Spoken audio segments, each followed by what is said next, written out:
Salam à tous et je suis très heureux de vous retrouver pour une nouvelle vidéo. Le Maroc vit des moments difficiles avec ce tremblement de terre qui a principalement touché Marrakech et qui a derrière entraîné le report du match entre le Maroc et le Liberia. Logiquement, ce mardi 12 septembre, le Maroc va affronter le Burkina Faso à Lens en France. Et donc aujourd'hui, on se retrouve pour faire l'avant-match de ce Maroc-Burkina Faso. Au niveau de cette vidéo, comme d'habitude, si ce n'est pas fait, je t'invite à t'abonner, à liker et à commenter cette vidéo. Pense également à activer la cloche des notifications. Et en tout cas, encore une fois, un très grand merci à l'ensemble des personnes qui feront ça. Avant de commencer avec cette vidéo, je voulais présenter toutes mes condoléances et envoyer tout mon soutien à l'ensemble des familles qui ont été touchées par ce séisme. De mon côté, tout va bien, donc alhamdoulilah. J'espère que c'est de même pour vous, mais en tout cas, prenez soin de vous, prenez soin de vos proches.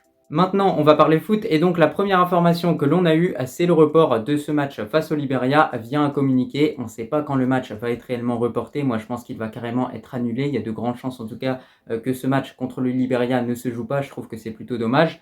Mais sinon, en revanche, pour ce match face au Burkina Faso, d'après les dernières informations que j'ai pu voir, il est bien maintenu.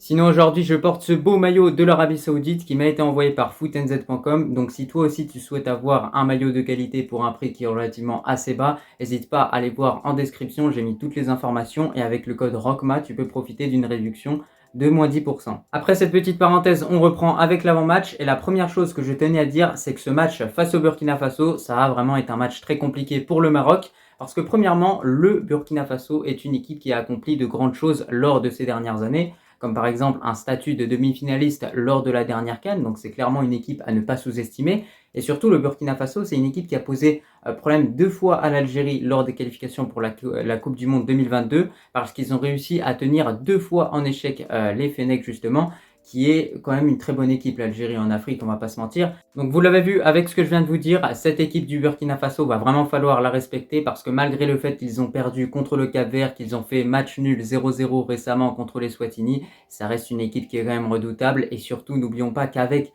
ce statut de demi-finaliste en Coupe du Monde, le Maroc est vraiment l'équipe à abattre en Afrique. Désormais, je vais vous donner le 11 que j'aimerais voir face au Burkina Faso et étant donné que ce match est un vrai test avant la CAN 2024, moi je pense que je vais partir sur un 11 de titulaire avec très peu de surprises, sans oublier également l'absence de Amrabat au milieu de terrain. On commence comme d'habitude au poste de gardien et là bien évidemment encore une fois comme d'habitude il n'y a pas de débat, j'aligne en tant que titulaire à Yacine Bounou en espérant qu'il continue d'être au top, mais comme j'ai pu le dire à plusieurs reprises depuis qu'il est en Arabie Saoudite, il arrive à bien performer avec Al Hilal, ce qui est plutôt une très bonne nouvelle pour nous en tant que Marocains. Ensuite, on continue avec la défense et là, je vais vraiment repartir sur un très très gros classique parce que je vais rien changer au niveau de cette défense marocaine par rapport à celle qui a pu être alignée lors de cette Coupe du Monde 2022. Au niveau des latéraux, je vais garder Mazraoui, Hakimi qui sont vraiment deux superbes latéraux vraiment.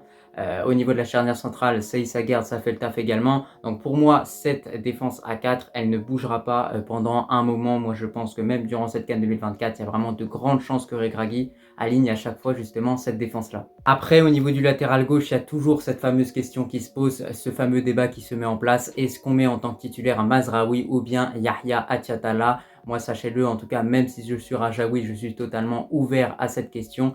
Et moi, ça ne me poserait pas problème de mettre Yahya Atiatala en tant que défenseur gauche parce que ça reste quand même un très bon défenseur qui peut apporter offensivement surtout une très belle qualité de centre. Donc, c'est un joueur qui pourrait totalement apporter tout ce qu'il faut justement pour un défenseur gauche avec le Maroc.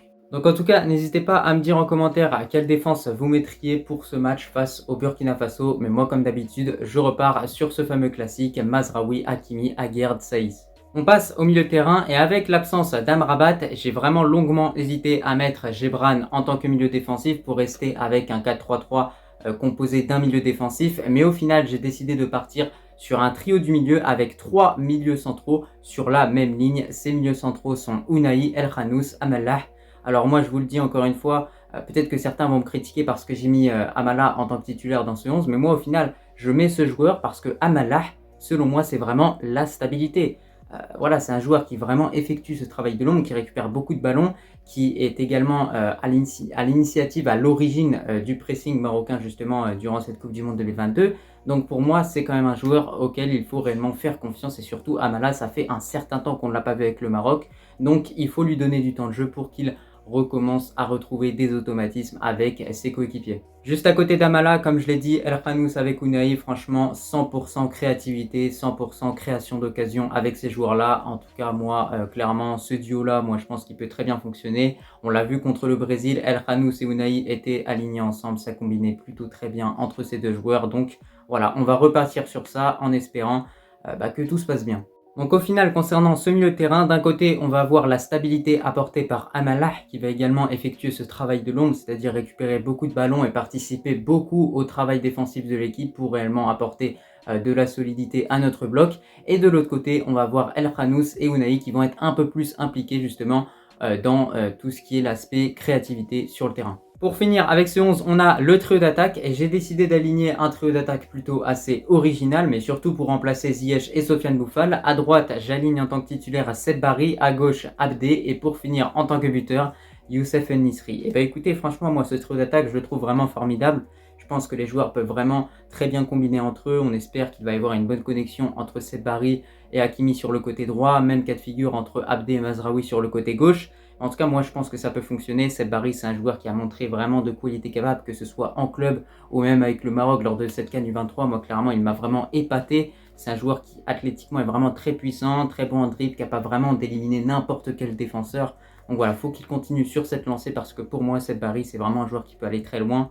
On espère qu'il va attirer lors du prochain mercato des clubs plus intéressants que le club dans lequel il est actuellement. Parce que franchement, il peut continuer de monter vraiment très très haut.